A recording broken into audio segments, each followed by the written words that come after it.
কাঁচা আমের মোরব্বা দারুণ লোভনীয়। এই সিজনে একবার হলেও এই আমের মোরব্বাটা বানিয়ে খেতে পারেন, খুবই মজার হয়। আর সেই সাথে মোরব্বাটা কিন্তু বছর জুড়ে সংরক্ষণও করা যায়। আর আমের আটি একটু শক্ত হয়ে যায়, এই রকম আম দিয়ে মোরব্বাটা বেশি ভালো হয়। আজকে আমি যেভাবে মোরব্বাটা বানিয়েছি যে কেউ বানাতে পারবে।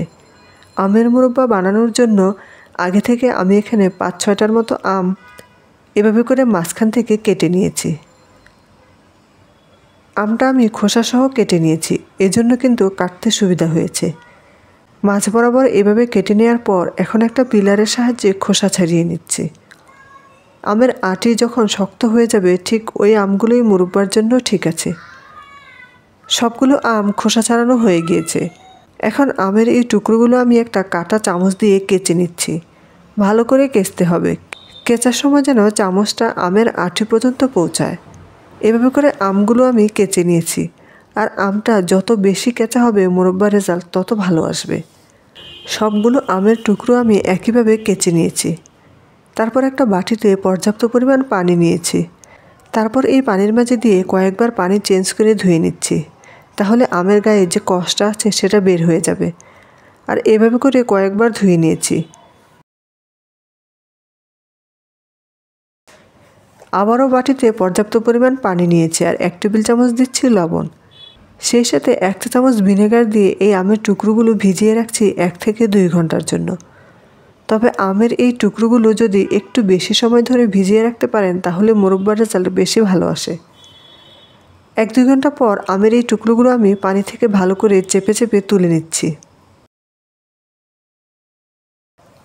তারপর চুলায় একটা পাত্র বসিয়ে দিয়ে দিচ্ছি 2 কাপ চিনি আর কাপ দিয়ে মেপে 2 কাপ দিচ্ছি পানি। চিনি আর পানি যেন সমান থাকে ওই ব্যাপারটাও লক্ষ্য রাখতে হবে।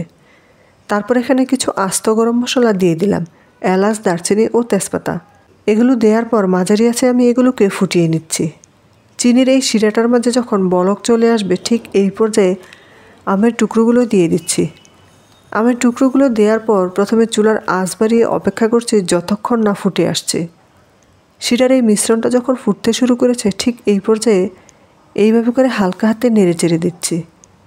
এখন চুলার আঁচ কমিয়ে অপেক্ষা করছি যতক্ষণ না এই মোরব্বাটা রান্না করা হচ্ছে। চুলার আঁচ কমিয়ে নেড়ে চেড়ে একইভাবে বেশ কিছুক্ষণ সময় নিয়ে এই মোরব্বাটা বানিয়ে নেব। আর একটা সময় যখন এই মোরব্বাটা উপর থেকে উঠাবেন তাহলে অনেক বেশি স্বচ্ছ দেখা যাবে। আর তখনই বোঝা যাবে যে মোরব্বাটা হয়ে গিয়েছে। তারপর এখানে 1 টেবিল চামচ দিয়ে দিচ্ছি সাদা সিরকা, কারণ বছর জুড়ে যদি মোরব্বাটা সংরক্ষণ করি এজন্য এখানে অবশ্যই সিরকাটা দিতে হবে, তাহলে আমের মোরব্বাটা ভালো থাকবে। সিরকাটা মিশিয়ে নেওয়ার পর চুলাটা বন্ধ করে দিচ্ছি। আর এখন এই শিরাতেই ডুবিয়ে রাখবো 1 ঘন্টার জন্য। 1 ঘন্টা শিরাতে ডুবিয়ে রাখার পর আমাদের মোরব্বাটা পরিবেশন করার জন্য একদম রেডি। এই পর্যায়ে চাইলে পরিষ্কার কাচের বয়ামে ভরে রাখতে পারেন। সহজ রেসিপিতে আজকের এই আমের মোরব্বাটা শেয়ার করেছি। আমার রেসিপি ভালো লাগলে চ্যানেল সাবস্ক্রাইব করবেন। সবাইকে আবারও ধন্যবাদ জানাচ্ছি আজকের রেসিপি দেখার জন্য।